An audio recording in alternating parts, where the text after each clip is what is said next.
Selamat berjumpa kembali dengan saya Bapak Ibu sekalian pada sesi ke-60 serial Pembangunan sebagai Pemerdekaan. Pada sesi ke-60 ini, saya akan menyampaikan suatu kisah yang saya alami sendiri dengan teman-teman, yaitu suatu pemikiran yang berkembang pada tahun 9899. Yaitu pemikiran apa yang perlu kita buat untuk menjadi landasan perkebunan. Landasan dalam pemikiran proteksi, perlindungan untuk perkebunan sebagai usaha besar. Yang kedua, reformasi. Ya, yang kami sebutkan pada saat itu adalah bagaimana membalik arus dan gelombang sejarah perkebunan. Mengapa istilah membalik arus dan gelombang sejarah perkebunan itu lahir? Karena kita sadari betul bahwa model perkebunan yang lahir di Indonesia itu adalah produk berpikir dari model penjajahan. Itu sangat jelas. Datangnya bangsa-bangsa ke Indonesia untuk mencari kekayaan lewat perkebunan. Agrarisme 1870 menanamkan investasi perkebunan di sini ya, dengan tingkat kecerdasan luar biasa dari Belanda waktu itu. Sampai sekian ratus tahun Eropa, Belanda makmur dengan kopi, dengan rempah-rempah, dengan segala macamnya, kita masih tetap miskin. Oleh karena itu lahir suatu semangat bagaimana kita membalik arus dan gelombang sejarah perkebunan ini. Di sini kita mengidentifikasi kekuatan legal perkebunan untuk melakukan suatu transformasi dapat dikatakan sangat lemah.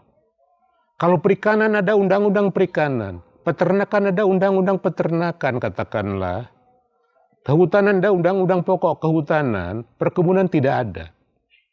Oleh karena itulah salah satu ide yang coba kami kembangkan dengan staf adalah bagaimana membuat undang-undang perkebunan. Dan apa yang harus menjadi ciri utama undang-undang perkebunan ini apabila tema besarnya membalik arus dan sejarah perkebunan Indonesia.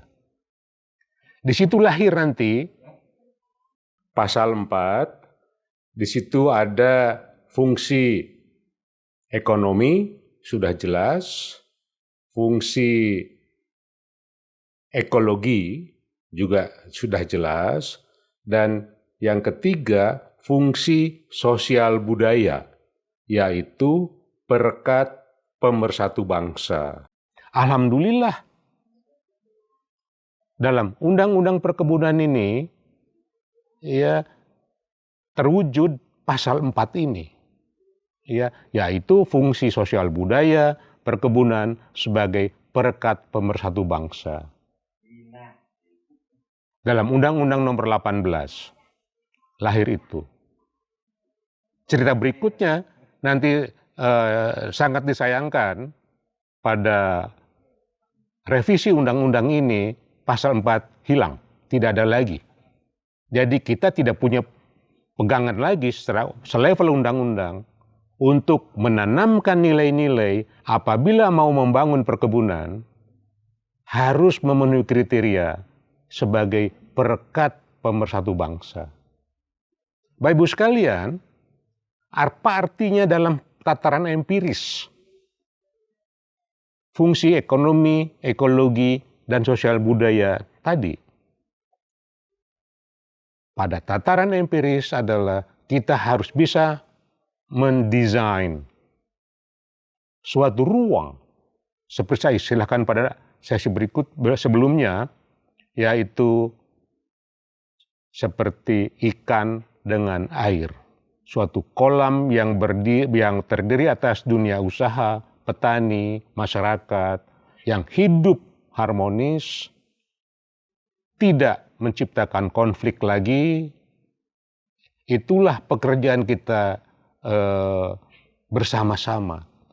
Nah, pada sesi ke-61 saya akan coba melanjutkan apa yang terjadi dengan perkembangan-perkembangan walaupun kita sudah ada undang-undang perkebunan dengan tujuan ekonomi untuk memakmurkan, tujuan ekologi mengenai sustainability, keberlanjutan sistem lingkungan, dan sosial budaya sebagai perekat pemersatu bangsa.